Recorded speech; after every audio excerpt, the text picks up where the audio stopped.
Good morning, good afternoon, and good evening to you. Are you there? The election is over. Now it's time for tribunal. And most of those who are telling you, go to court, it's because they believe things will continue as it has been. What next? Tribunal. And the outcome of the tribunal will be followed to the Supreme Court, and afterwards. But I want to let you know something. Nigeria's judiciary system is under trial. Yes. And for those who have lost hope, some are saying, well, they own the court as usual. They have never seen where a presidential election is upturned and victory given to another person after INEC has announced. Well, I'm telling you, you are about to witness the first time. It happened in several places. It happened in Kenya. It came to a point, the Kenya Supreme Court told Kenyatta, we are not subject to you. After all, the various government bodies exist, the executive, the judiciary, and the legislative. We are not going to subject to you. That is what might happen in Nigeria. Or the world body is watching. In fact, before I go on this, you need to hear this particular man, Daniel Bauer. Then we'll be right back. We have a lot to analyze. And he joins me now on the line from London. Daniel, great to see you. Thank you very much indeed.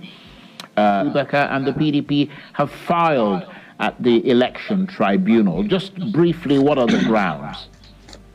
Well, thank you, Charles. The grounds are contained in Section 134, and we build around that. Number one, that the respondent, in this case, Asiwaju Bola Tinubus, his election is invalid by virtue of the fact that the election, there is no compliance with the provisions of the Electoral Act. We also argued that the election is invalid because of corruption and corrupt practices. We also brought another ground that he did not score the majority of the lawful vote cast.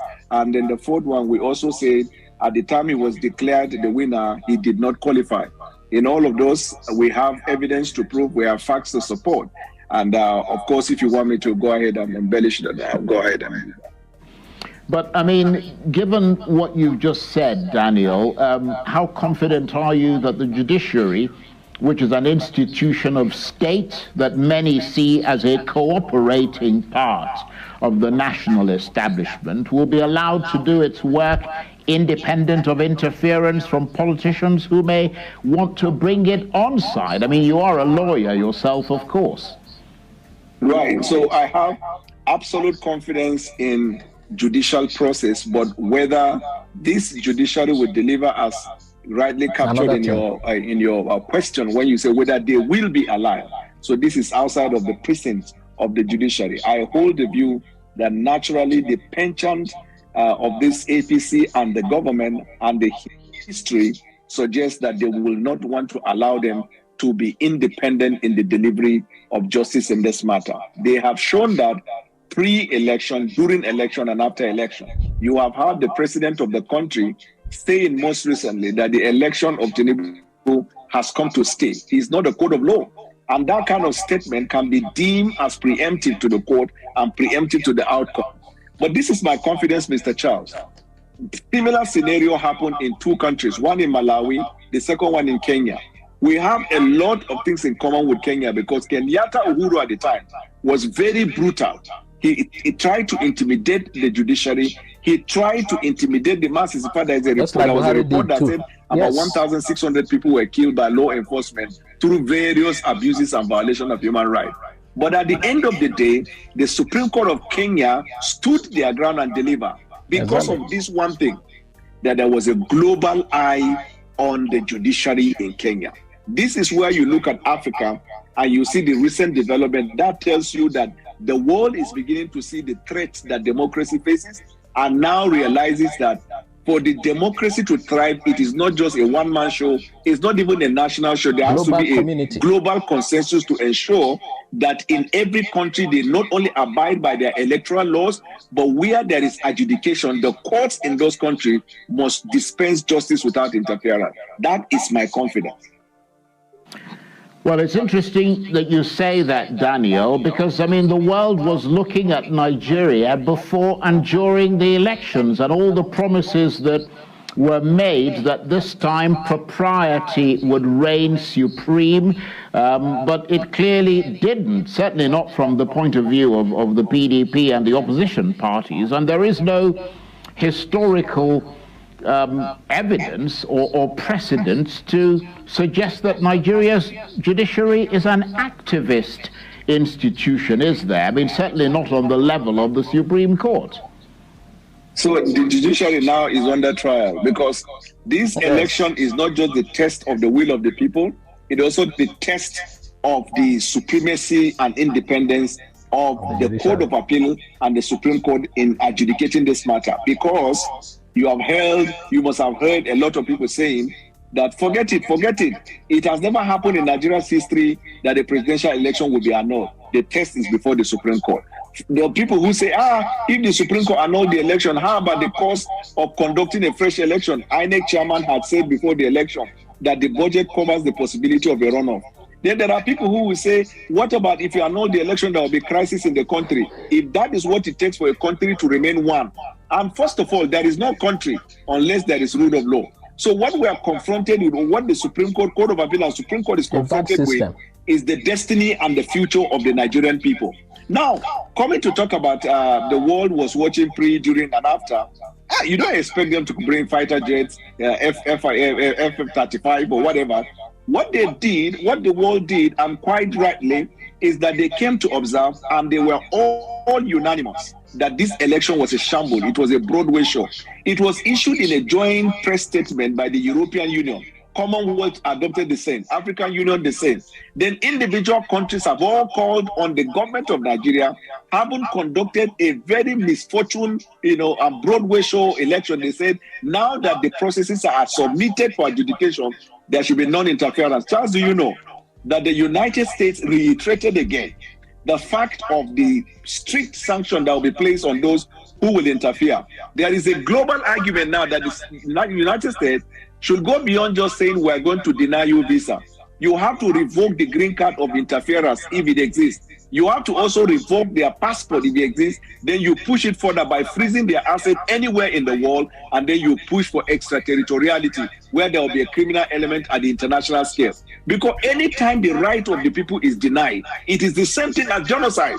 You rob the generation and the destiny of the people. So that is the reason why, how you will know whether the global community are resolute is during this process of adjudication and after adjudication, because there must be exercise of independence by the justices of the Court of Appeal and by the justices of the Supreme Court. And they are also called upon to deliver this judgment in accordance with the law, because there is a difference between delivering judgment in accordance with the law and delivering judgment in accordance with technicality.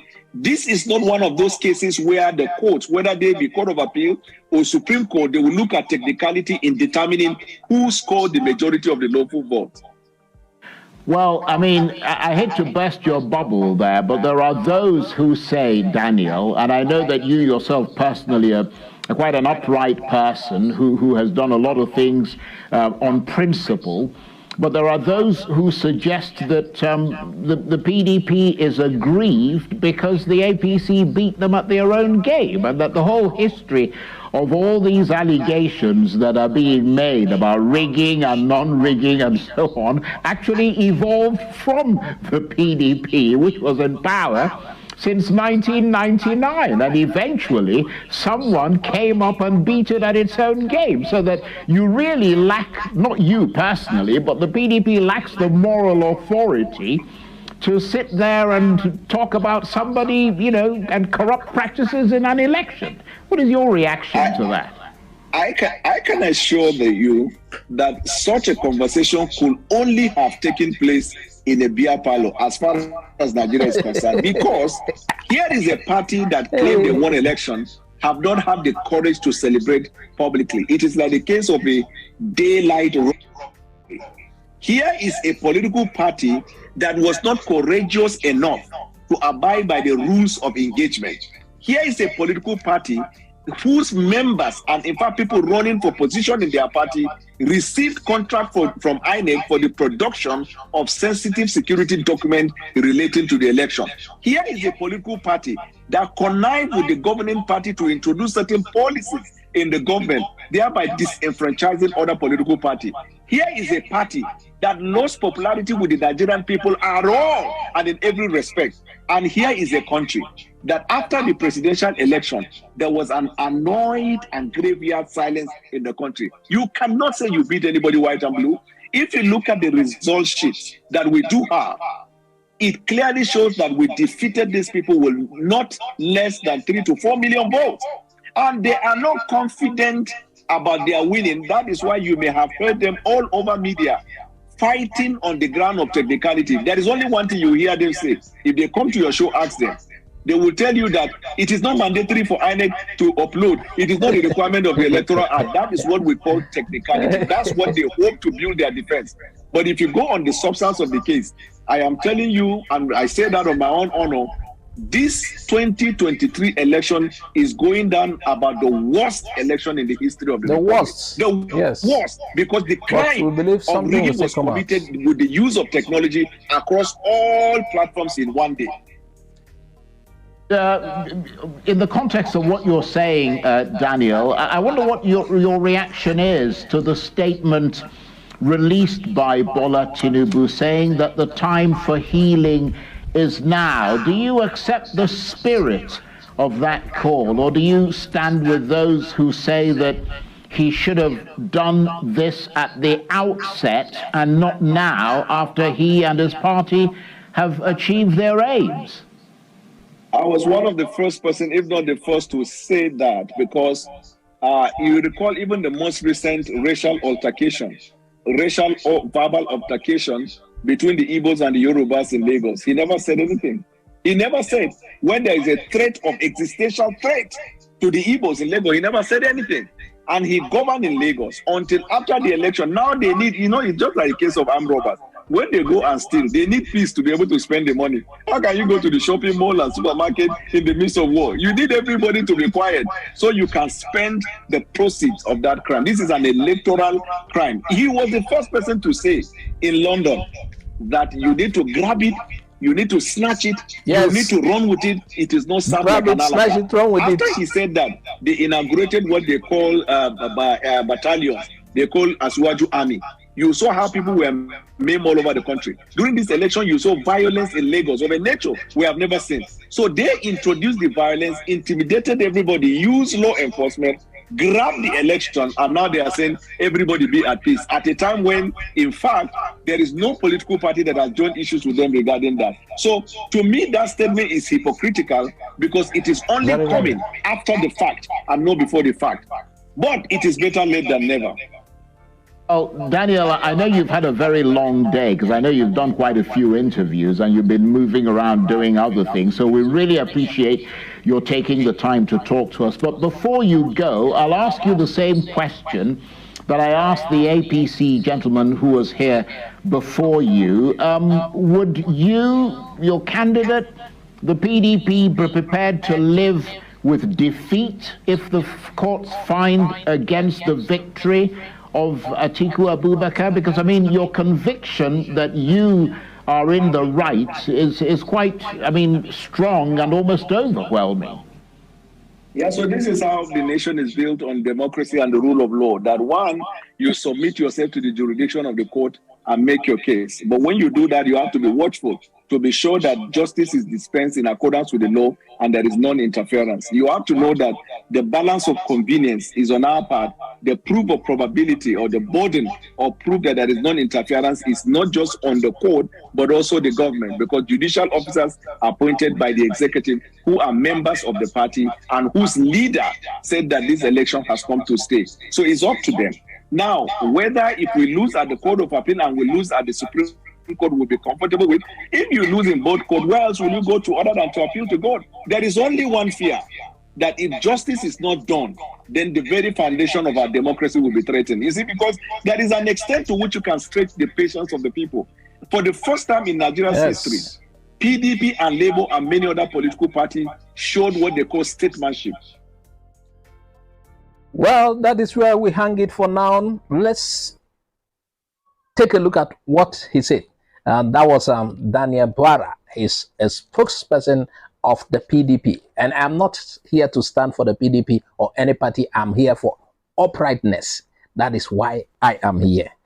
First of all, the center of everything contained in that discussion is Nigerian judiciary is under trial. Yes, some people will be surprised. Can this ever happen? In the past, we've not had that. The presidential election was cancelled or nullified. But perhaps things are going to change. Perhaps for the first time. Because I believe the aggrieved parties have so much evidence to tender. So, what is the argument? They said Tinubus election is invalid because the system, the way he was announced, everything did not follow the Electoral Act. And this is what P2B is also querying. He said, if you want to become called Excellency, His Excellency, the process that produces you must be an excellent process, and that is why what they are querying in court. How did you come by? How did you arrive at Tinubu 1? We want to know. Prove it. According to Bwara, he didn't score the majority of the vote cast in the election. And the other one is that Tinubu did not qualify to contest. Like Labour Party said, he did not qualify. He has a drug case.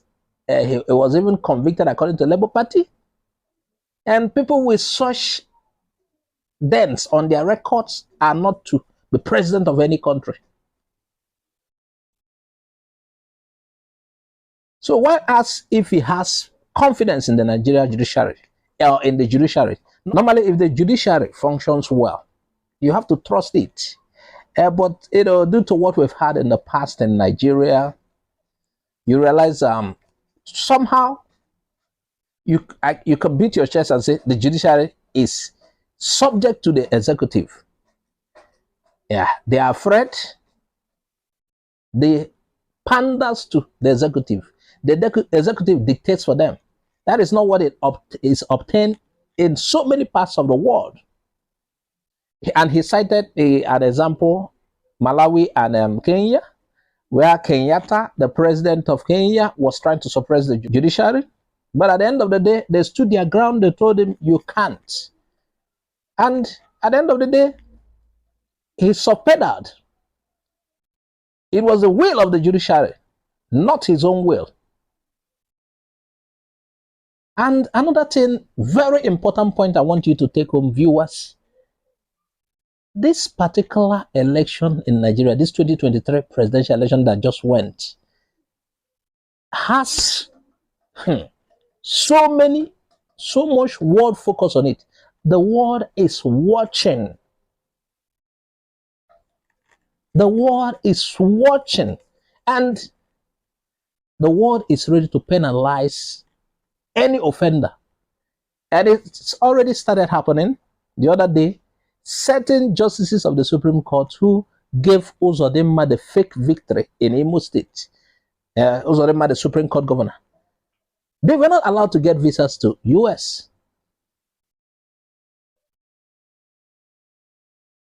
So the world is watching. Well, if you're afraid, election has not been annulled before, just like he said, this could be the first. if the judiciary will do their work well, if they will not pander to the executive, if they will not employ technicalities, but follow what is right. So again, the Nigerian judicial system is under trial. And when he was asked if, due to the cost of the election, can it be repeated? Can they annul this election? And the budget to conduct another? He said, Mahmoud already promised that the budget, because it was almost 400 billion naira and more. The huge budget for this election that just took place was to also cover the expense in case of a rerun. So there is no excuse. Annulling the election and doing a fresh one. There is money for it. The Senate did not approve any other money.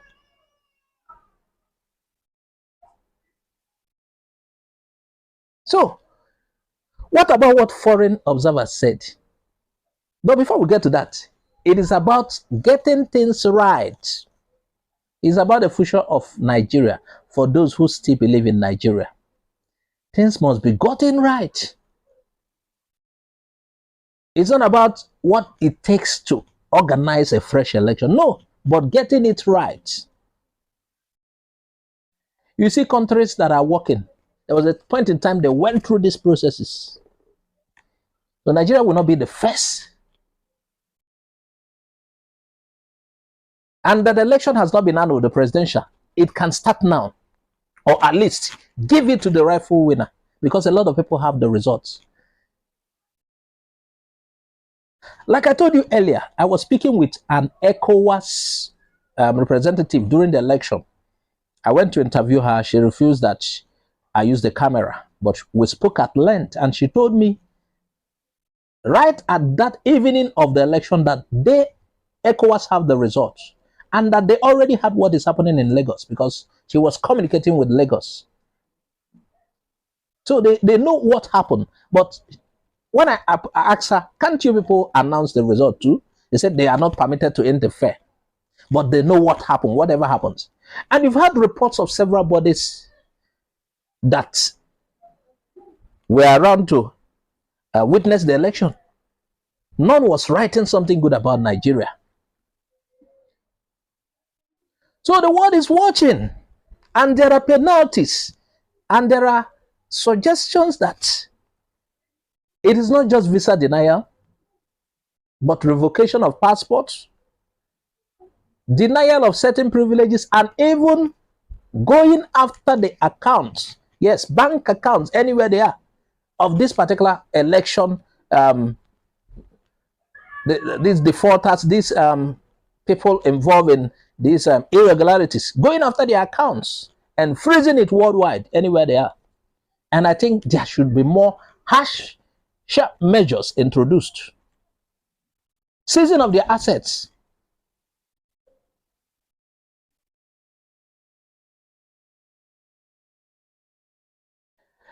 I don't even want to, I'm not taking side with any party. Even if I want to take side, I think Labour Party is, at least give something to who we feel, yes. That particular guy, Daniel Barra, is arguing for PDP, but sincerely, I have written off the two parties, APC and PDP. You know, we started this 1999 with PDP. What happened? They were playing the same games. It was as if, just like the presenter asked him, this particular time, it's like they beat you, APC beat you to your game. Meanwhile, I realized it's still the same people switching from.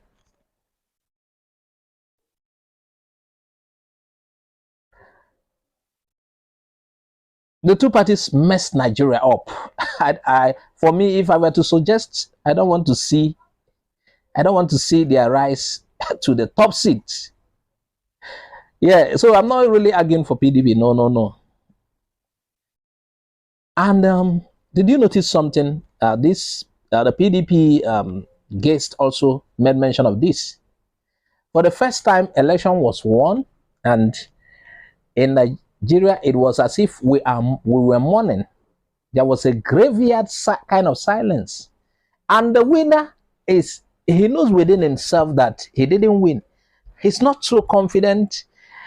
In case of, normally people will be congratulating you, but he's like seeking after people. Normally people should be coming to you, you win, congrats. But in case of, he's not going to the people again. And in rounding up, he called for peace, for healing. What sort of healing?